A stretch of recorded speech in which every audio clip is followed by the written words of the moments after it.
오늘 우리가 함께 볼 하나님의 말씀은 예레미야 48장 11절부터 14절까지 말씀입니다.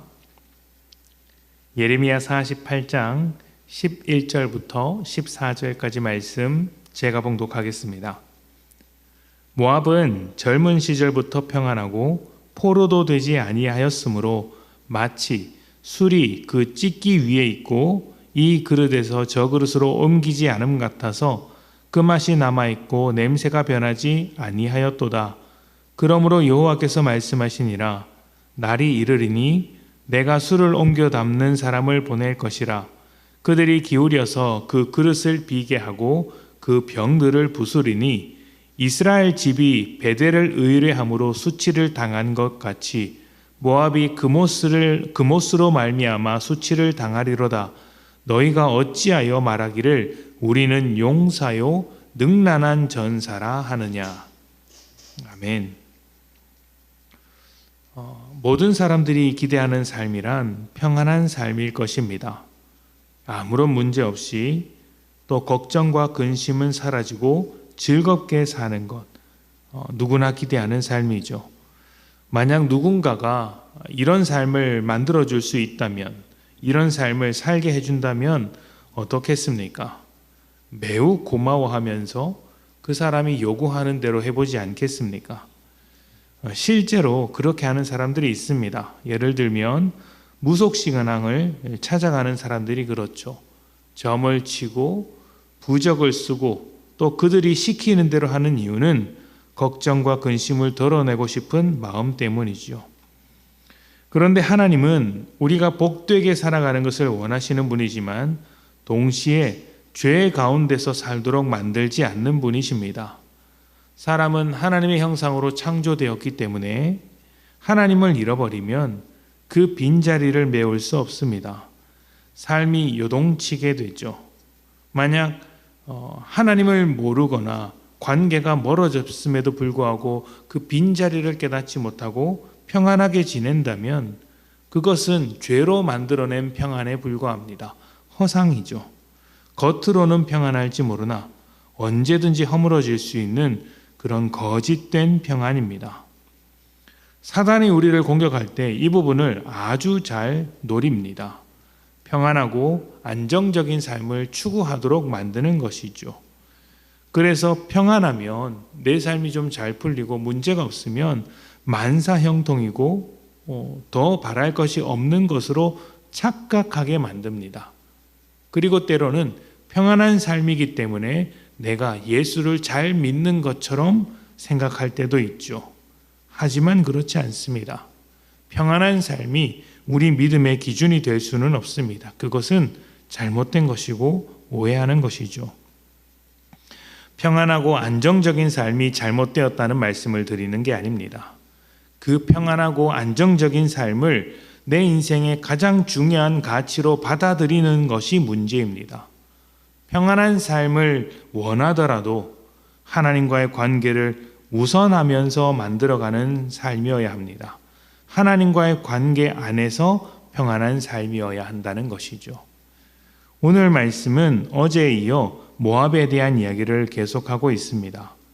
성경은 모압을 향해 오랫동안 평안했다고 합니다. 어느 정도의 평안이냐면 술이 그 찢기 위에 있는 것 같다고 합니다. 그러니까 술 찌꺼기가 바닥에 쫙 가라앉은 상태를 이야기하는 거예요. 아무도 건드리지 않았고 잔잔하다 못해 작은 물결 하나 없는 그런 조용한 상태입니다. 아무도 건드리지 않아서 물의 표면이 흔들림이 없다는 것이죠. 모압이 만든 평안은 그렇다면 무엇을 의지한 평안일까요? 잔잔하고 물결 하나 없는 그런 요동치 않는 평안은 과연 무엇을 의지해서 만들어낸 것일까요? 13절을 보니 이스라엘이 베델을 의뢰한 것처럼 모압은 그못을 의뢰했고 그 의뢰한 것 때문에 수치를 당했다고 합니다. 이스라엘이 의지했던 베델은 여로보암이 만든 우상의 제단을 말합니다. 그러니까 베델이나 모압이나 모두 똑같은 우상을 의지했다는 것이죠. 또 14절을 보면 모압은 스스로 용사이며 전사라고 했습니다. 모압의 평안은 우상과 군사력으로 만든 평안이라는 것이죠. 다시 말하면 폭력에 기반한 평안이었던 것입니다. 건물을 지을 때 좋은 땅이 아니면 아무리 잘 지었더라도 무너지게 됩니다. 멀쩡한 것 같아도 지진이나 큰 태풍이 오면 어이없을 정도로 쉽게 무너지죠. 모압이 지금 그런 것입니다. 폭력 위에 죄 위에 만든 평안이었습니다. 하나님 없이 만든 평안이었죠. 그렇기에 다른 폭력자가 등장해서 그 나라에 큰 전쟁이 시작되자 무너져 버렸습니다. 모압이 만든 평안을 더 큰 폭력인 바벨론이 무너뜨려 버린 것이죠. 여러분의 삶은 무엇으로 보장받고 싶으십니까? 우리는 평안하기 위해 다양한 시도를 합니다. 평안할 수 있다면, 걱정을 덜어낼 수 있다면 무엇이라도 해야 할 것 같지 않습니까? 그래서 때로는 하나님을 버리기까지 하는 것이 우리들입니다. 그러나 하나님은 그런 우리를 절대 놓치지 않습니다. 죄 위에서 만들어가는 인생을 절대 두고 보지 않겠다. 너희의 삶은 나와 함께 만들어야 한다. 다른 것은 허락할 수 없다. 이것만이 너희에게 참된 평안이기 때문이다. 이렇게 말씀하시며 우리에게 다가와 주시는 것이죠. 예수님께서 십자가에 죽으시고 부활하신 뒤에 처음 제자들에게 찾아왔습니다. 그때 제자들은 두려워하고 있었습니다.